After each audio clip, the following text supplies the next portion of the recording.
ಸ್ವಲ್ಪ ಜೋರಾಗಿ ಮಾತಾಡಬೇಕಾಗುತ್ತೆ ಅಂತ ಮೈಕ್ ಕನೆಕ್ಟ್ ಮಾಡಿದ್ದೀವಿ. ಸ್ವಲ್ಪ ಜೋರ ಮಾತಾಡ್ಬೋದು. ಹಲೋ, ನಮಸ್ಕಾರ ಎಲ್ಲ ನಮ್ಮ ಕಲಬುರಗಿ ಗಮನಿಸ್ತಾ ಇದ್ದಾರೆ. ನಮ್ಮ ರೈತರು ಇವತ್ತು, ಅದರಲ್ಲೂ ಕಲಬುರಗಿ ಬೀದರ್ ಭಾಗದಲ್ಲಿ ಯಾವತ್ತು ನೀವು ಬೆಳೀತಕ್ಕಂಥ ಬೆಳೆ ನಾಶ ಆಗಿ ಹೆಚ್ಚಿನ ಒಂದು ಮಳೆಯಿಂದ ನೀವು ಸಂಕಷ್ಟ ಇರ್ತಕ್ಕಂಥ ಒಂದು ಮಾಹಿತಿಗಳನ್ನು ಏರ್ಪಡ್ತಿದ್ದೇವೆ. ಅದರ ಹಿನ್ನೆಲೆಯಲ್ಲಿ ನಾನು ಬರ್ಲಿಕ್ಕಾಗದೇ ಇರೋದ್ರಿಂದ ನಿಖಿಲ್ ಕುಮಾರಸ್ವಾಮಿ ಅವರನ್ನ ಇವತ್ತು ನಮ್ಮ ನಾಯಕರ ಜೊತೆ ಅಲ್ಲಿ ಕಳಿಸಿದ್ದೇನೆ. ಒಂದು ಮೆಮೊರಂಡಮ್ ಕೊಡಿ ನನಗೆ.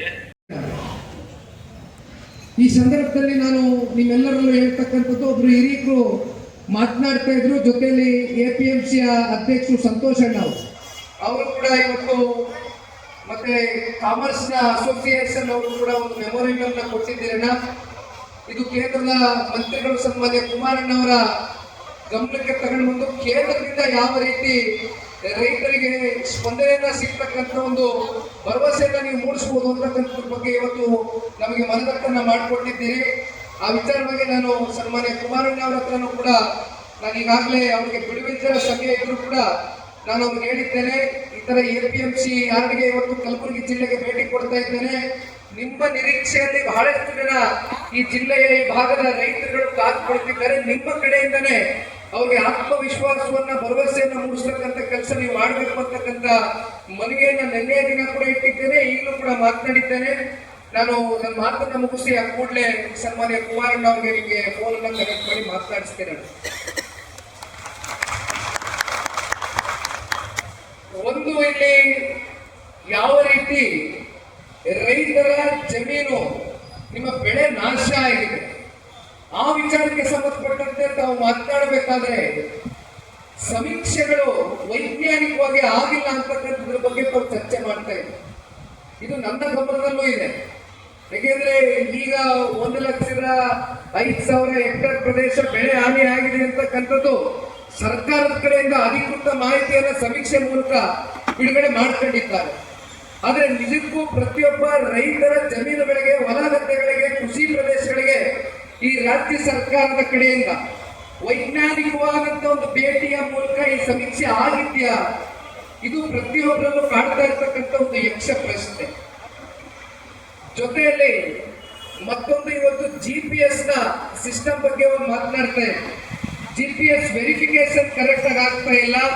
ಅದರಿಂದ ರೈತರಿಗೆ ಸಿಗಬೇಕಾಗಿರ್ತಕ್ಕಂಥ ಫಲ ಮಧ್ಯವರ್ತಿ ಬಂದು ಆ ಫಲವನ್ನ ಅನುಭವಿಸ್ತಾ ಇದ್ದಾನೆ. ಆ ಇನ್ಶೂರೆನ್ಸ್ ನ ಮತ್ತೊಂದು ಯಾರೋ ಮಧ್ಯವರ್ತಿಯನ್ನ ಪಡ್ಕೊಳ್ತಾ ಇದ್ದಾನೆ ಅಂತಕ್ಕಂಥದ್ರ ಬಗ್ಗೆ ಕೂಡ ಒಬ್ರು ಪ್ರಶ್ನೆಯನ್ನ ಇಟ್ಟಿದ್ದೀರಲ್ಲ. ಇವೆರಡು ಪ್ರಮುಖವಾದಂತ ಅಂಶಗಳನ್ನ ನಾನು ಗಮನಿಸ್ತಾ ಇದ್ದೆ. ಸರ್ಕಾರಗಳು ಇವತ್ತು ರೈತರಿಗೆ ಅಥವಾ ನಮ್ಮ ರಾಜ್ಯದ 7.5 ಕೋಟಿ ಕನ್ನಡಿಗರಿಗೆ ಏನಿವತ್ತು ಗ್ಯಾರಂಟಿಗಳ ಬಗ್ಗೆ ಚರ್ಚೆ ಮಾಡ್ತಾರೆ. ಆದ್ರೆ ನಿಜವಾದಂತ ಗ್ಯಾರಂಟಿಗಳು ಇವತ್ತು ಸಿಗಬೇಕಾಗಿರ್ತಕ್ಕಂಥದ್ದು ರೈತಾಪಿ ವರ್ಗಕ್ಕೆ ಅದು ಸಿಗ್ತಾ ಇದೆಯಾ? ಗ್ಯಾರಂಟಿಯ ಬದುಕು ಇವತ್ತು ಕಟ್ಕೊಳ್ಬೇಕಾಗಿರ್ತಕ್ಕಂಥದ್ದು ರೈತರಿಗೆ.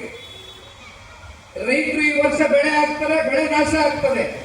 ಹಂಗಂದ್ಬಿಟ್ಟು ರೈತರು ಬೇರೆ ಇನ್ಯಾವುದೋ ವ್ಯಾಪಾರ ವಹಿವಾಟುಗಳು ಇಟ್ಕೊಂಡಿಲ್ಲ. ರೈತರು ಹುಟ್ಟದೆ ರೈತರಾಗಿ, ಕೊನೆ ಉಸಿರು ಬಿಡ್ತಕ್ಕಂಥದ್ದೇ ರೈತರಾಗಿ. ಹಾಗಾಗಿ ಬೇರೆ ವ್ಯಾಪಾರಗಳು, ವಹಿವಾಟುಗಳು, ಬೇರೆ ಏನು ಕೂಡ ನಮ್ಮ ರೈತಾಪಿ ವರ್ಗಕ್ಕೆ ಗೊತ್ತಿಲ್ಲ. ಒಂದ್ ಕಡೆ ಅತಿವೃಷ್ಟಿ, ಇನ್ನೊಂದು ಕಡೆ ಅನಾವೃಷ್ಟಿ. ಒಟ್ಟಾರೆಯಾಗಿ ಇಲ್ಲಿ ಸಿಕ್ಕಿರ್ತಕ್ಕಂಥದ್ದು ರೈತ ಒಬ್ಬ, ಈ ಯಾತನೆಯನ್ನು ಅನುಭವಿಸ್ತಾ ಇರ್ತಕ್ಕಂಥದ್ದು ರೈತ ಒಬ್ಬನೇ.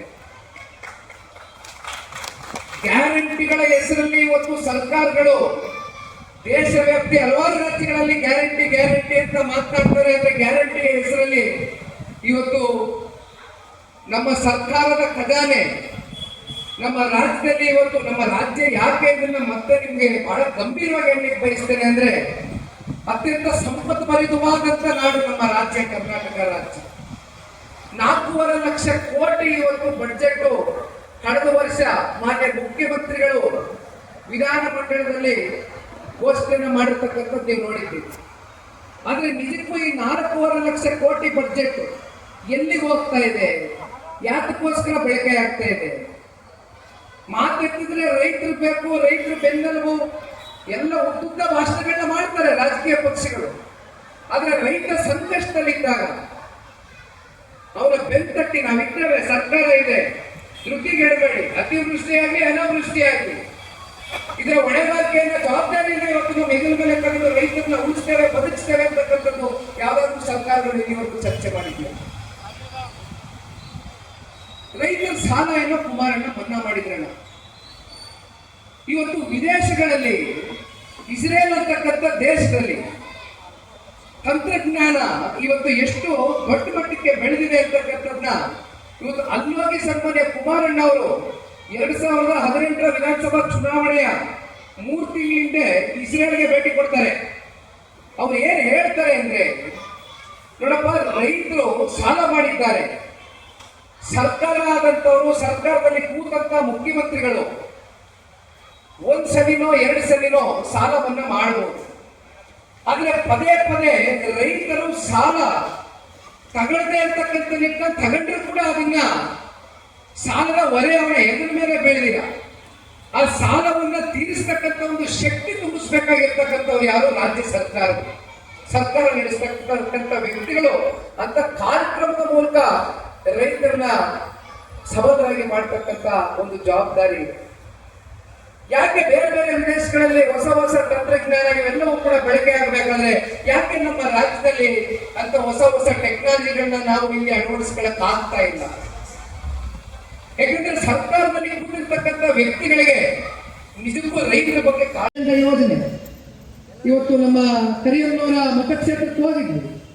ಅಲ್ಲಿ ಸನ್ಮಾನ್ಯ ದೇವೇಗೌಡರು ಸಾಹೇಬರ ಪ್ರತಿಮೆಯನ್ನ ರೈತರು ಅನಾವರಣಗೊಳಿಸಿ ಒಂದು ಮಾತನ್ನ ಹೇಳಿದ್ರು. ಅವತ್ತು ದೇವದುರ್ಗ ಅಂತಕ್ಕಂಥ ರಾಯಚೂರು ಜಿಲ್ಲೆಯಲ್ಲಿ ಇರ್ತಕ್ಕಂಥ ತಾಲೂಕು ಆರ್ಥಿಕವಾಗಿ ಬಹಳ ಹಿಂದುಳಿದಂಥ ತಾಲೂಕು. ಒಂದು ತೊಟ್ಟು ಕೂಡ ನೀರು ಇರಲಿಲ್ಲ.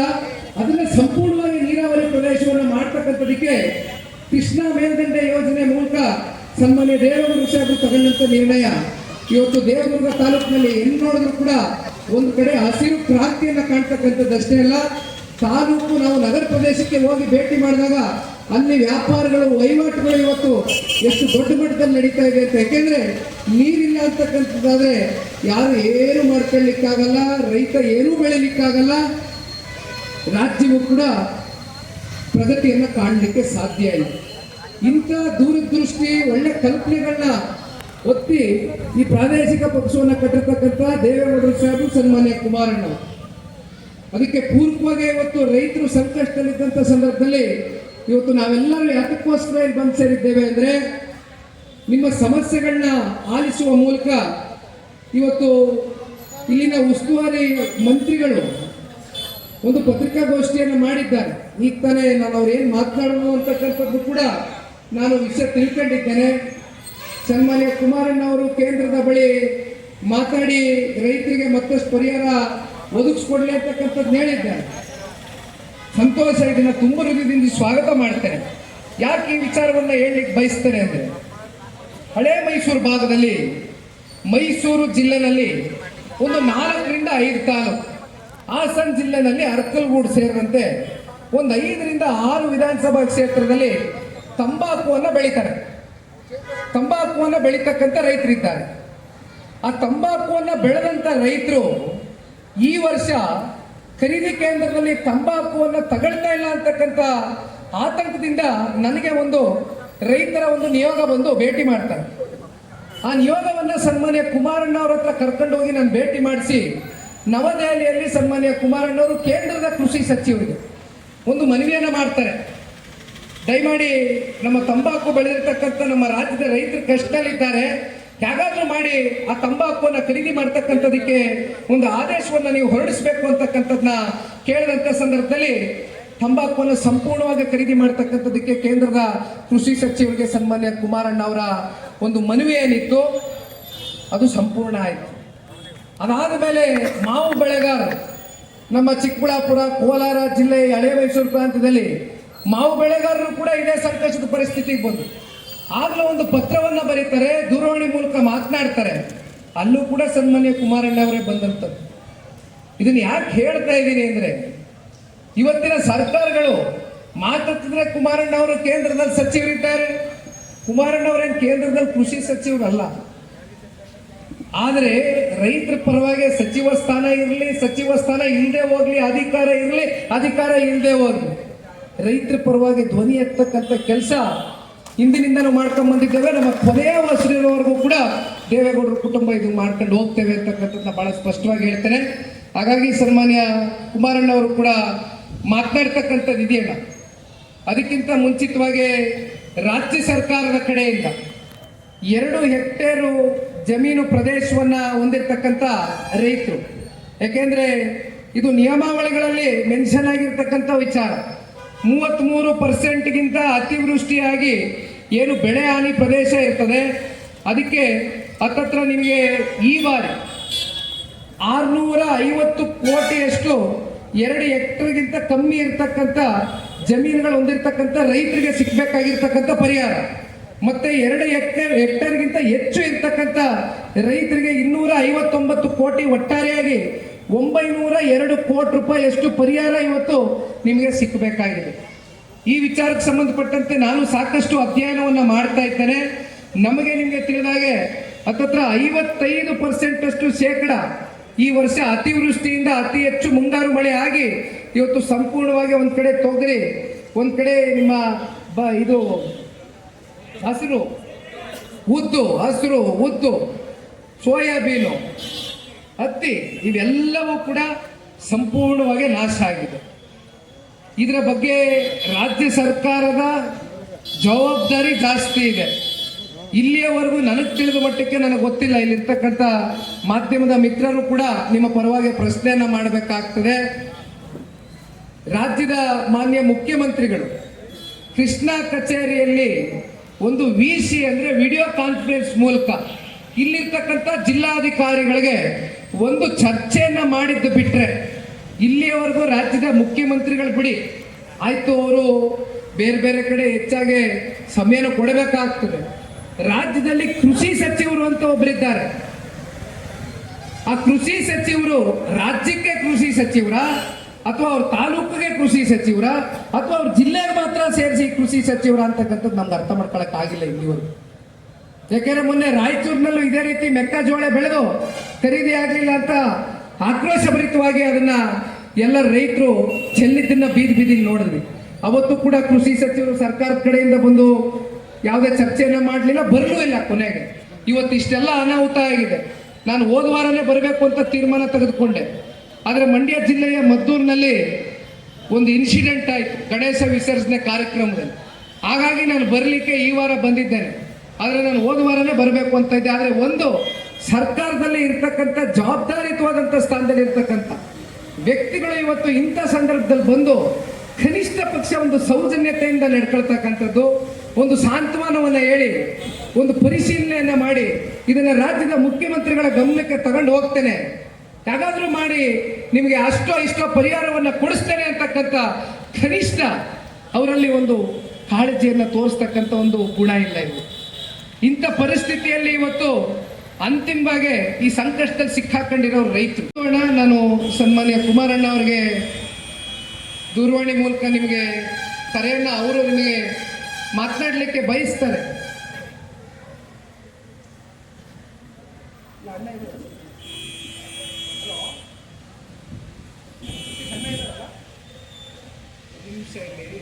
ಮೈಕ್ ಕನೆಕ್ಟ್ ಮಾಡ್ತೀನಿ. ರೈತರ ಅಲ್ಲೇ ಇದ್ದಾರೆ, APMC ಹತ್ರ ಇದ್ದೀವಿ. ಒಂದು ನಿಮಿಷ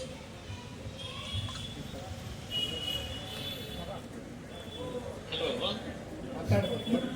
ಒಂದು ಸ್ವಲ್ಪ ಜೋರಾಗಿ ಮಾತಾಡಬೇಕಾಗುತ್ತೆ ಅಂತ ಮೈಕ್ ಕನೆಕ್ಟ್ ಮಾಡಿದ್ದೀವಿ. ಸ್ವಲ್ಪ ಜೋರ ಮಾತಾಡ್ಬೋದು. ಹಲೋ, ನಮಸ್ಕಾರ ಎಲ್ಲ ನಮ್ಮ ಕಲಬುರಗಿ ಗಮನಿಸ್ತಾ ಇದ್ದಾರೆ. ನಮ್ಮ ರೈತರು ಇವತ್ತು, ಅದರಲ್ಲೂ ಕಲಬುರಗಿ ಬೀದರ್ ಭಾಗದಲ್ಲಿ ಯಾವತ್ತು ನೀವು ಬೆಳೀತಕ್ಕಂಥ ಬೆಳೆ ನಾಶ ಆಗಿ ಹೆಚ್ಚಿನ ಒಂದು ಮಳೆಯಿಂದ ನೀವು ಸಂಕಷ್ಟ ಇರ್ತಕ್ಕಂಥ ಒಂದು ಮಾಹಿತಿಗಳನ್ನೇ ಕೊಡ್ತಿದ್ದೇವೆ. ಅದರ ಹಿನ್ನೆಲೆಯಲ್ಲಿ ನಾನು ಬರ್ಲಿಕ್ಕಾಗದೆ ಇರೋದ್ರಿಂದ ನಿಖಿಲ್ ಕುಮಾರಸ್ವಾಮಿ ಅವರನ್ನ ಇವತ್ತು ನಮ್ಮ ನಾಯಕರ ಜೊತೆ ಅಲ್ಲಿ ಕಳಿಸಿದ್ದೇನೆ. ಒಂದು ಮೆಮೊರಂಡಮ್ ಕೊಡಿ ನನಗೆ, ಪ್ರಧಾನಮಂತ್ರಿಗಳಿಗೆ ಇಲ್ಲ ಗೃಹ ಸಚಿವರಿಗೆ ಒಂದು ಲೆಟರ್ನ ಅಡ್ರೆಸ್ ಮಾಡಿ ನಾನು ಪ್ರಧಾನಮಂತ್ರಿ ಭೇಟಿ ಮಾಡಿ ಏನಾದರೂ ಒಂದು ಹಣದ ವ್ಯವಸ್ಥೆ ಮಾಡಲಿಕ್ಕೆ ಪ್ರಯತ್ನ ಪಡ್ತೀನಿ. ಎಲ್ಲರಿಗೂ ಒಳ್ಳೆಯದಾಗಲಿ, ಎಲ್ಲರಿಗೂ ಒಳ್ಳೆಯದಾಗಲಿ. ನಮಸ್ಕಾರ.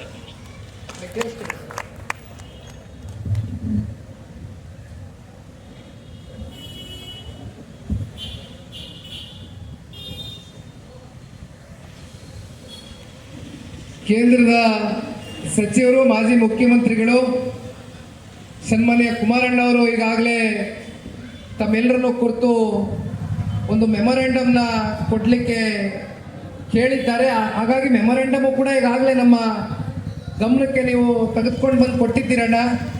ಇದನ್ನು ಕೇಂದ್ರದ ಕೃಷಿ ಸಚಿವರು ಮತ್ತು ನಮ್ಮ ದೇಶದ ಗೌರವಾನ್ವಿತ ಪ್ರಧಾನಮಂತ್ರಿಗಳ ಬಳಿ ಕೂತು ಚರ್ಚೆ ಮಾಡಿ ನಿಮ್ಮ ಈ ಒಂದು ಸಂಕಷ್ಟಕ್ಕೆ ಯಾವ ರೀತಿ ಕೇಂದ್ರದ ಸರ್ಕಾರದಿಂದ ಪರಿಹಾರವನ್ನು ಇನ್ನೂ ಹೆಚ್ಚಾಗಿ ಕೊಡಿಸ್ತಕ್ಕಂಥದಕ್ಕೆ ಕೂತು ಒಂದು ಆಲೋಚನೆಯನ್ನು ಮಾಡ್ತಕ್ಕಂಥದ್ದು, ಅವರ ಗಮನ ಸೆಳೀತಕ್ಕಂಥ ಒಂದು ಕೆಲಸವನ್ನು ಮಾಡುವ ಮೂಲಕ ರೈತರ ಪರವಾಗಿ ಸದಾಕಾಲ ದೇವೇಗೌಡರ ಕುಟುಂಬ ನಿಮ್ಮ ಜೊತೆಯಲ್ಲಿ ಇದೆ, ಮುಂದೆನೂ ಇರುತ್ತೆ, ಕೊನೆಯ ಉಸಿರಿನವರೆಗೂ ಇರ್ತೇವೆ ಅಂತಕ್ಕಂಥದ್ದನ್ನ ಮತ್ತೊಮ್ಮೆ ನಾನು ಪುನರುಚ್ಚರಿಸ್ತಾ, ಇನ್ನು ಜೇವರ್ಗಿವರೆಗೂ ಇವತ್ತು ಹಲವಾರು ಮಳೆಹಾನಿ ಪ್ರದೇಶಗಳಿಗೆ, ಇವತ್ತು ಕೃಷಿ ಪ್ರದೇಶಗಳಿಗೆ ಭೇಟಿ ಕೊಡ್ತಕ್ಕಂಥ ಕಾರ್ಯಕ್ರಮಗಳನ್ನ ನಿಗದಿ ಮಾಡ್ಕೊಂಡಿದ್ದೇವಣ್ಣ. ಇವತ್ತು ರೈತಾಪಿ ವರ್ಗ ನಾನು ಅವಾಗಿಂದ ಗಮನಿಸ್ತಾ ಇದ್ದೆ, ಯಾವುದೋ ಒಂದು ಕುರ್ಚಿನೂ ಕೂಡ ಅಲುಗಾಡಿಲ್ಲ. ಇಲ್ಲಿ ಕೂತಿರ್ತಕ್ಕಂಥವರು ನಿಜವಾದಂಥ ರೈತರು, ರೈತರ ಮಕ್ಕಳು. ಜೊತೆಯಲ್ಲಿ ಮುಂಬರ್ತಕ್ಕಂಥ ದಿನಗಳಲ್ಲಿ ನನ್ನ ರೈತಾಪಿ ವರ್ಗದ ನನ್ನ ಯುವ ಪೀಳಿಗೆಗೆ ಒಂದು ಮಾತನ್ನು ತಿಳಿಸ್ಲಿಕ್ಕೆ ಬಯಸ್ತೇನೆ. ದಯವಿಟ್ಟು ನಿಮ್ಮ ಮನಸ್ಸುಗಳಲ್ಲಿ ಒಂದು ಅಂಶ ಕಾಡ್ತಾ ಇರ್ಬೋದು. ನಮ್ಮ ತಾತ, ನಮ್ಮ ತಂದೆ, ನಮ್ಮ ಮುತ್ತಾತ ರೈತರಾಗಿ ಪ್ರತಿನಿತ್ಯ ಪ್ರತಿ ವರ್ಷ ಅತಿವೃಷ್ಟಿ ಅನಾವೃಷ್ಟಿಯಿಂದ ಅನುಭವಿಸ್ತಾ ಇರ್ತಕ್ಕಂಥ ಸಂಕಷ್ಟವನ್ನು ನೋಡಿ ನಿಮ್ಮ ಮನಸ್ಸುಗಳಲ್ಲಿ ದಯಮಾಡಿ ಧೃತಿಗೆಡ್ತಕ್ಕಂಥದ್ದು ಬೇಡ. ನಿಮ್ಮ ಆತ್ಮವಿಶ್ವಾಸದಲ್ಲಿ ಯಾವುದೇ ರೀತಿ ಕೊರತೆ ಆಗ್ತಕ್ಕಂಥದ್ದು ಬೇಡ. ರೈತರು, ರೈತರ ಮಕ್ಕಳು, ಮುಂಬರ್ತಕ್ಕಂಥ ಯುವ ಪೀಳಿಗೆ ಕೃಷಿಯನ್ನ ಮಾಡುವ ಮೂಲಕ ನಮ್ಮ ದೇಶದ ಹಾಗೂ ರಾಜ್ಯದ ಪ್ರಗತಿಯನ್ನ ಎತ್ತಿಡಿತಕ್ಕಂಥ ಕೆಲಸ ನಾವೆಲ್ಲರೂ ರೈತರ ಮಕ್ಕಳು ಮಾಡಬೇಕು ಅಂತಕ್ಕಂಥದ್ದು ಈ ಸಂದರ್ಭದಲ್ಲಿ ಹೇಳ್ತಾ, ಮತ್ತೊಮ್ಮೆ APMC ಯಾರ್ಡ್ನ ಅಧ್ಯಕ್ಷರು ಹಾಗೂ ಇಲ್ಲಿ ಇರ್ತಕ್ಕಂಥ ಎಲ್ಲ ನನ್ನ ಪ್ರೀತಿಯ ಆತ್ಮೀಯ ರೈತಾಪಿ ವರ್ಗದ ರಾಜ್ಯ ರೈತ ಸಂಘದ ಅಧ್ಯಕ್ಷರು ದಯಾನಂದ್ ಪಾಟೀಲ್ ಸಾಹೇಬರು ಕೂಡ ಇವತ್ತು ಬಂದಿದ್ದಾರೆ ನಮ್ಮ ಜೊತೆಯಲ್ಲಿ, ರೈತರ ಜೊತೆಯಲ್ಲಿ ಈ ಸಂವಾದದಲ್ಲಿ ಅವರ ಸಮಯವನ್ನು ಮೀಸಲಿಟ್ಟು ನಮಗೆ ಒಂದು ಶಕ್ತಿಯನ್ನ ತುಂಬುವ ಮೂಲಕ ನಿಮ್ಮ ಜೊತೆಯಲ್ಲಿ ಕೂತು ಈ ಸಂವಾದನ ಮಾಡ್ತಕ್ಕಂಥದಕ್ಕೆ ಒಂದು ಅವಕಾಶ ನನ್ನ ಜೀವನದಲ್ಲಿ ನಾನು ಮರೀಲಿಕ್ಕೆ ಸಾಧ್ಯ ಇಲ್ಲ. ಇದು ಒಂದೇ ಸಭೆ ಆಗಲಿ, ಒಂದು ಸಂವಾದ ಅಂತಕ್ಕಂಥದ್ದು ನಾನು ಭಾವಿಸ್ತಾ ಇಲ್ಲ. ನನ್ನ ರಾಜಕಾರಣದ ಜೀವನ ಇವತ್ತು ದೇವೇಗೌಡರು, ಸನ್ಮಾನ್ಯ ಕುಮಾರಣ್ಣವರು ಯಾವ ರೀತಿ ರೈತರ ಪರವಾಗಿ ಮುಡಿಪನ್ನ ಇಟ್ಟಿದ್ದಾರೆ, ಅದೇ ರೀತಿ ನಿಖಿಲ್ ಕುಮಾರಸ್ವಾಮಿನೂ ಕೂಡ ಇದು ಮೊದಲನೇ ಬಾರಿ ನಾನು ರೈತಾಪಿ ವರ್ಗದ ಕಲಬುರಗಿ ಜಿಲ್ಲೆಯಲ್ಲಿ APMC ಯಾರ್ಡ್ನ ಬಳಿ ರೈತರ ಜೊತೆ ಒಂದು ಸಂವಾದವನ್ನು ಮಾಡಿದ್ದೇನೆ. ಇದೇ ರೀತಿ ನಿರಂತರವಾಗಿ ನಿಮ್ಮ ಜೊತೆ ಒಂದು ಸಂಪರ್ಕ, ಒಂದು ಸಂಬಂಧ, ಒಂದು ಬಾಂಧವ್ಯವನ್ನು ಇಟ್ಕೊಳ್ಳುವ ಮೂಲಕ ನಿಮ್ಮ ಜೊತೆಯಲ್ಲಿ ನಮ್ಮಂತ ಯುವಕರು ಹೆಜ್ಜೆಯನ್ನು ಹಾಕ್ತೇವೆ ಅಂತಕ್ಕಂಥ ವಿಚಾರವನ್ನು ತಿಳಿಸ್ತಾ ನನಗೆ ಮಾತನಾಡೋದಕ್ಕೆ ಅವಕಾಶ ಮಾಡಿಕೊಟ್ಟಂತ ನಿಮ್ಮೆಲ್ಲರಿಗೂ ವಂದಿಸಿ ನನ್ನ ಎರಡು ಮಾತನ್ನು ಮುಗಿಸ್ತೇನೆ. ಜೈ ಹಿಂದ್, ಜೈ ಕರ್ನಾಟಕ.